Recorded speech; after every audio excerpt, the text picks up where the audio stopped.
good evening from Red Bull Ring. It's been a beautiful day, just a little bit of showery rain, but not spoiling the on-track action for day one at the European Le Mans Series here in Austria.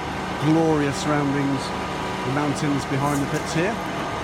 Time the end of track action, take a bit of a stroll down pit lane, show the sights and sounds of the packed entry for the European Le Mans Series. We'll start with the GDS team, subject to, of course, some controversy after Le Mans, where both cars were excluded for fuel rig infringements, and hearing today that that case will go to the FIA Court of Appeal in September, so we won't have final confirmation of who is going to be declared finally the winner of the Le Mans 24 Hours in LMP2 until September this year.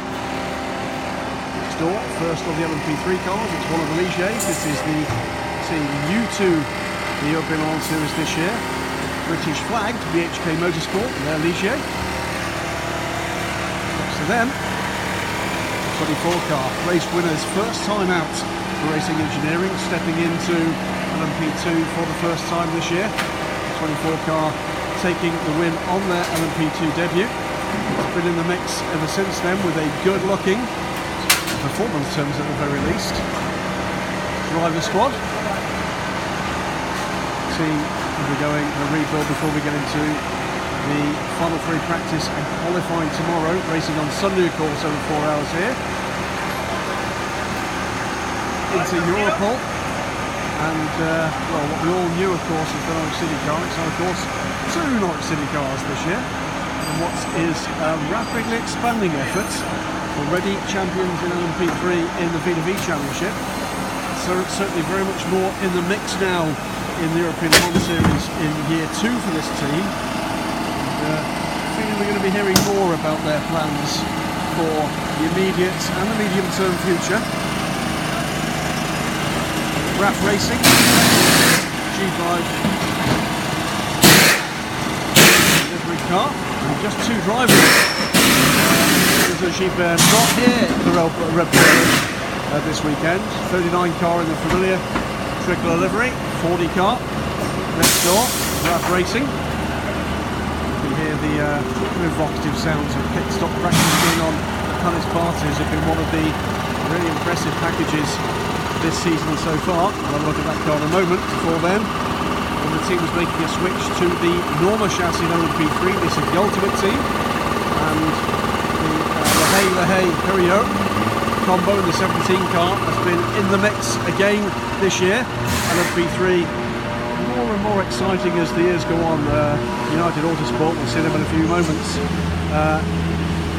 under some challenge from some of the emerging teams. This is the number 23 car, first the Ligier GSP 217s, revised livery time for Le Mans.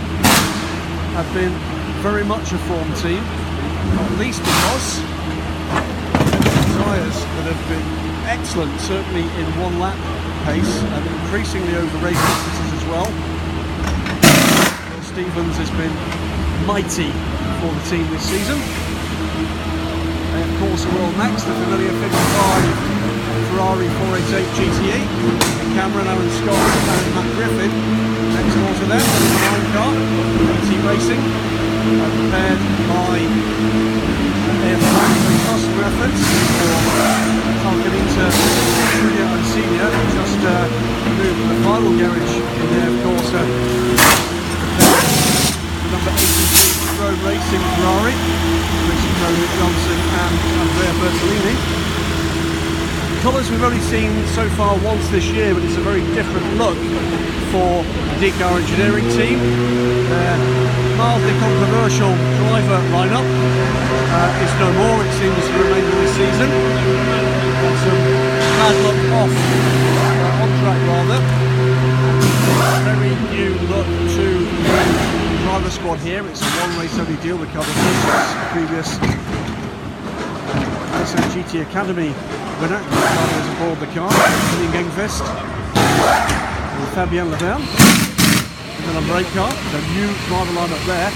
New look for the high class racing team. They've got the nose off the car just now, but a lot more yellow on the front of the car. The 49 car this weekend. Same driver squad. Dennis Anderson And his 49 Dallara will help us to pick it out from the other blue Dallara, which again has a different look here. We'll see that car in a few moments. Their spare car, Atlas's spare car, is this car. It's the ABF by Adrian Ballas car. Number 30 car, which shows the real flashes of speed throughout the year. Then we get to the massive effort, as always, from the United Autosport crew. 2 LMP3 cars in this team in the ELMS. Garrett Grist getting into driver practice, or driver change practice with who's in there at the moment. It will be Tony Wells aboard the car. It must be, because standing over here, one of the two, well, what do we say about Matt? He's the younger of the Bell brothers. So I think as far as we're going to go today. Yeah. Thanks, Matt. 2 Northeasterners and a bloke from Grimsby, I hear, because Garrett Grist is from Grimsby, but Grimsby in Canada, which is something of a surprise to us. More from, I'm sure, United Autosport as we go on. Of course, a further trio of LMP3 cars for the team in the Michelin Le Mans Cup, and we'll possibly take a quick bit of a look down their paddock a little later. Then we get into their 2 LMP2 cars, 2 more Ligiers, GSP 217s, Will Owen, Wayne Boyd and Hugo de Savalier in the 32 car. It's Phil Hansen, just gets more and more rapid as time goes on, and Phil leading out in the 22 car. Team almost taken over with Phil Hansen, Bruno Senna and Paul de Resta at Watkins in what may prove to be the performance in the North American Endurance Challenge. Nose off is the 15 car from Oral RM Sport. So it's been one of the form teams as well, with a rapidly improving John Ferrano, Herb Barnutet and Rob Garofol. And look out for these guys on the grid and their cosmetic adornments. I'll say that no more about that. We can have a quick look on Daily Sports Cars paddock notes to see what that's all about. This is the new look for the 47 car, much darker shade of blue, and it does look stunning with the bodywork back on to the car after it has to be said, a rather torrid time at the Le Mans 24 Hours. They're pleased to be back and in competitive form here at the Red Bull Ring. Next door, another pair of Ligier LMP3 cars, this time from the Euro International team, in this really deep blue colour. Not the bin bag over the fuel rig, but the bodywork. Algar Pro next. 2-car effort from them. And one of 2 teams here with, well, one of each, it almost seems. Ligier and the Ligier is the car in front of us, a 25 car for the all-gentleman lineup of Mark Patson, Peter Dion, Benson Kim, Ryan Cullen, Harrison Neary and Gustavo Menezes. Here's Gus here in the Red Bull cap, looking far too young in the Manor chassis that serves for the number 31 car. Quick trio drivers in that car. Then cool racing, with the team taking a big step forward in competitiveness with their Ligier. They've turned up the second time, by the way, in the Michelin Le Mans Cup, training with a Ligier and a Norma. They have something of a working alliance with the team next door. This is Duquesne Engineering, a surprise package for the season. This crew have been in the mix at every single race so far with their gorgeous looking Orica 07 Gibson. Some very quick guys indeed. Nelson Pansy-Tici, probably parts of this crew, Jamin, and also, by the way, and the reason they're in P2, of course, this company now owns the manufacturing rights to the Norma M30 chassis. But it's not a Norma next door. This is the new look for this race onwards for the number 7 Courier Cost Nielsen Racing Team. Composite World branding on the front of the car. And Christian Olsen, Alex Capardio and Colin Noble have been a very good combination so far this season, looking for a bit of luck and a bit of consistency. And I think if that happens here, expect them to be close to or on the podium. Continuing, the new look cars, the Terence Woodward, Ken Swift, Ross Kaiser car. This is the number 6 360 racing car, another British entered team. Ligier chassis, getting prepped for the rigours of tomorrow. and Dragon Speed. Of course, reigning champions with their G-Drive entered car last year, campaigning cars both in the WEC and here in the ELMS. This is their number 21 car, Ben Hanley and Nick Edmund, Nico Lapierre. They'll be in the mix for sure here. We're looking set fair for a good result here last year until a power cut knocked out the strategy software and they ran the car out of fuel to finish second here last year with the other car on its way to the title. Doors down, but not for any other reason than it's time for dinner for the JMW Motorsport crew. Next up is going to be a two-car effort from the M Racing by YMR, Ivan Muller Racing. This kind of hot combat livery. Number 18 and 19 cars, another team with a mixture between Ligier and Norma. That's the Ligier. This car here, number 19, is the Norma. And you'll just notice another addition, Alan Ferte, listed aboard that car. It's a name we haven't seen on the entry list. Team with winning form from last season is the number 35 SMP Racing crew with their brand new for this season Galala chassis, an all-Russian driver crew. This is Aluzhev and Zakian from the LMP1 crew in the WEC, and Victor Scheitar, who's been a firm favourite with the team for many years and with titles to his name in the ELMS and the WEC in GT cars. Nefis by Speed Factory, another team taking a step up, the number 5 car, the torrid time last year, but this year coming back really impressively. A couple of Russian drivers, Timo Boguslavsky, Yelenko, and then Ukrainian driver Pitlane, and then the number 5 car, by the way, in this team was there you go, the gallant pair of track runners from Delhi Sports Car, Dave Lord and yes, the svelte form of Stephen Kilby, off to run this track. Idiots, I know, absolute idiots. But they've also announced, by the way, by Speed Factory, that they will be 90% certain of contesting the Asia Le Mans Series later this year and into 2019.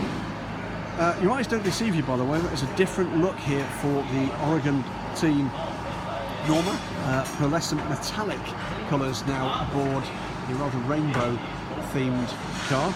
A big improvement in my mind to the look of the car. The number 10 now really does ping in the bright sunshine we've got here this weekend. Second LMP2 team with 2 cars and one from each of Ligier and Orica, the 27 car. Check out the name on that car. Chris Lafargue, Eric Maurice, Nick Minassian. His first race in 11 months.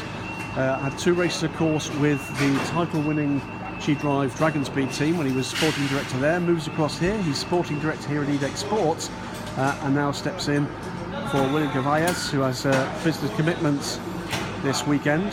So Nick will start his first race in 11 months. Tells me that's the longest gap he's had between drives in his entire career. Alongside is the number 28 car. This has been a form car. It's been the quickest car here so far this weekend. Memo Rojas, reigning champion, with, of course, the same car I've just been talking about with Nick Minassian, with Paul Chatan, who's been super quick, and with Paul Lafargue, both father and son Lafargues, by the way, in almost identical Lola BMWs in the Le Mans Classic. Last 3 cars, all GT class Porsches. This is the number 80 car of Evo Motors. The last time they will be fielding this car, which is actually a Proton car, one of their WEC cars. That will be required, of course, on voyage for the next round of the WEC doubleheader at Silverstone. That means that their car is imminent, their brand new car, first of the second batch of customer cars. They'll be picking that up at the end of this month, so in just about a week and a half's time from the Proton Competition Workshop, where the EV Motors guys will be getting a bit of a teach-in on what's required here. New driver for the team this weekend and for the remainder of the season, Brett Curtis, man who has got form starting races in IMSA, Grand Am, Pirelli World Challenge, lots more besides, including Le Mans. You might recall that unfortunate incident back in 2014 at Le Mans, where suffered some concussion in heavy practice accident, qualifying accident actually, and didn't manage to start the race. His teammates having to reclassify the car as a pro car because of driver classifications. He'll be with the team though here. His first look at this track today and his first look at this car today, and for the remainder of the season, the 3 races still to come at Silverstone, at Spa, and of course the season ending race at Portimao. Finally in the LMS paddock, it is the 2 Proton competition cars. The garage doors are just coming down for the evening, and the only change here is back to the regular driving squad after their 2 regular drivers. Colson and Matteo Caroli were required on duty at the Nürburgring 24 hours, replaced last time out by none other than Mark Reed and Jimmy Bruni. Back to normal here, and the 2 cars looking fine in the, well, not matte black, but metallic, sorry, not matte grey, but metallic grey colour 27 car there, just undergoing its overnight regime. That's it for the moment. I'd say the sun going down, you can see it's still bright sunshine as the sun tops the peaks just to our right.